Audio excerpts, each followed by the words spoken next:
All right, I'm going to keep this one up to date with the latest developments in AI, so expect this one to change. But right now, these are the main things that I'm excited about and other people that I work with are excited about. And I'll tell you a little bit about how each of these things is going to impact the future of work. First one is vision. And in ChatGPT, if you're paying for Plus, you can upload something and you can ask it questions. You can say, what movie is this from? And do a pretty good job of understanding what's in the image. Here we go. It guessed the movie, District 9. You can tell me about Neil Blomkamp, etc. You can say, name the characters, and it will do a good job of that too. Really cool stuff. You could even ask it to describe the image. You could use that for a prompt, for example.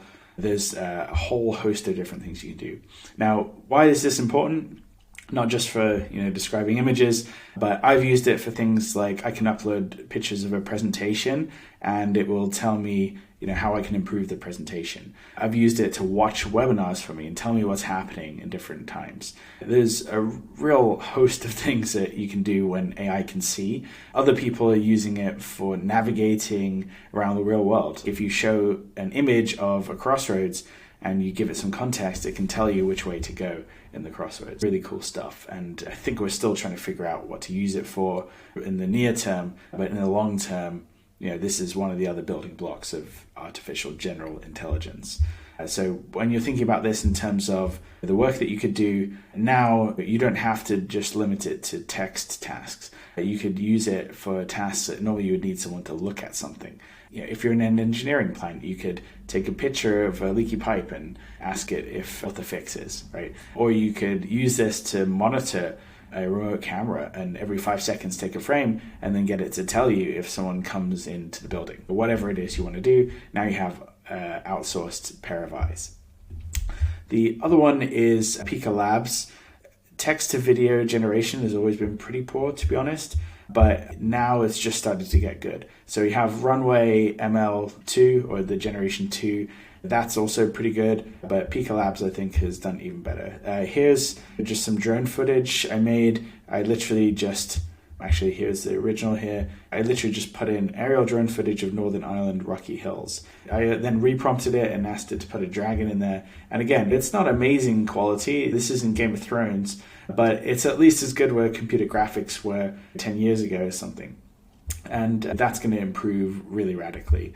I would say some of this stuff is good enough now for B-roll, and you could cut different scenes into your videos, which is really exciting. What it's not great at right now is things like including celebrities, like this is Will Smith.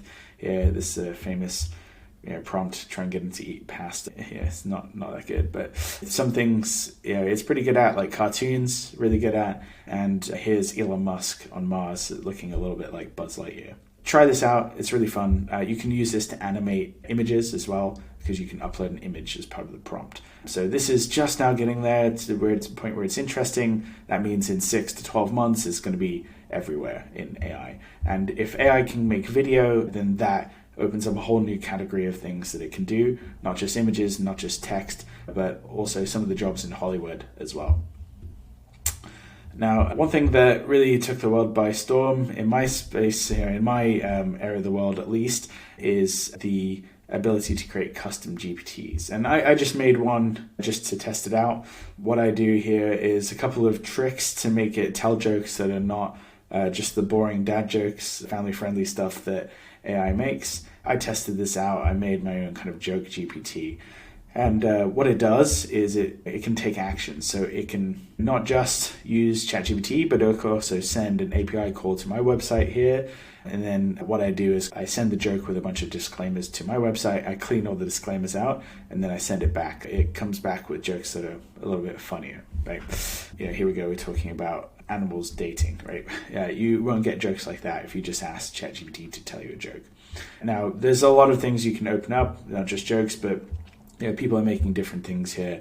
You can upload photos in here as well. It can search the internet, so any combination of those things can be really powerful. One that I really like, that I'm thinking a lot about right now, is generative agents. So this paper was released in August, and what they did is they made the Sims, but each Sim was powered by an AI. They each had their own memory, they each had their own LLM and their own personality, and then they were just put into this location and they could walk around, essentially. Really interesting stuff, because what they found is that human level type conversations started to emerge. Things like if one colleague got a new job, they would tell other people about the new job, and then they would later recall it in conversation with other people as well. So there's actually even some drama in here, which it's a pretty interesting paper.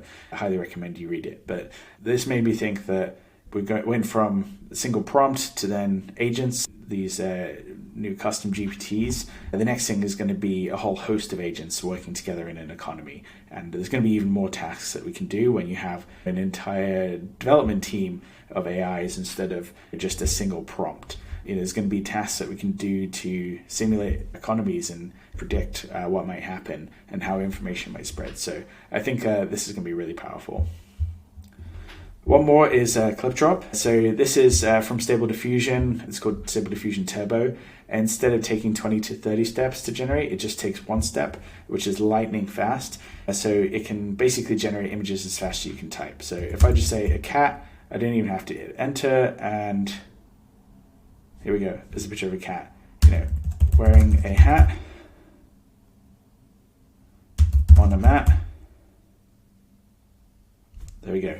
This is really cool, because normally it would have taken a couple of minutes to generate those images, and now we can generate them super fast. That means we're getting pretty close to real-time generation, and what that means is we could probably take a video and feed it through frame by frame with a prompt, and then change that video. So if you can imagine, if you have an actor doing motion capture, then you could turn them into a knight or a dragon or whatever it is in real time. And that's going to open up a lot of use cases.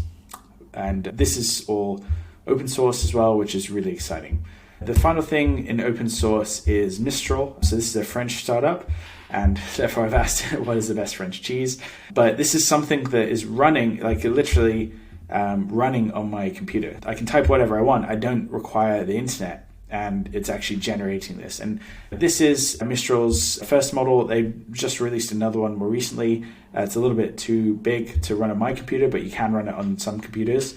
And what that means is you have increasing quality in terms of the models, but they are able to run on smaller devices. And that is very powerful, because can you imagine what can happen if you have a GPT-4 level LLM on your own device? This is going to open up a lot of enterprise use cases, because if this is good enough, most enterprises do not want to send their data to OpenAI or to some startup. They want to keep that data on their servers, and if they can run one of these tools on their servers, they can build their own AI. That's going to be really powerful.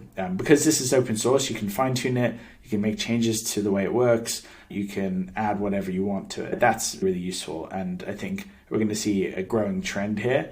And you want to think about this in terms of speed, cost, size. Within a year, we might have a GPT-4 level model that can run on your phone. That could be incredible, right? Not just auto predict in terms of text, but can you imagine just having your own personal assistant that is trained on all of your data, that is free, and you don't have to use OpenAI. You can use it for things that maybe OpenAI doesn't agree with. Like, for example, whenever I ask ChatGPT to tell you a joke, it gives me a big disclaimer, which is a real pain, and I had to do a lot of workarounds. Whereas with Mistral, you could say, tell me a joke about the French, whatever you want, and we'll answer you. And if it doesn't want to, you can go in and change the system prompt as well.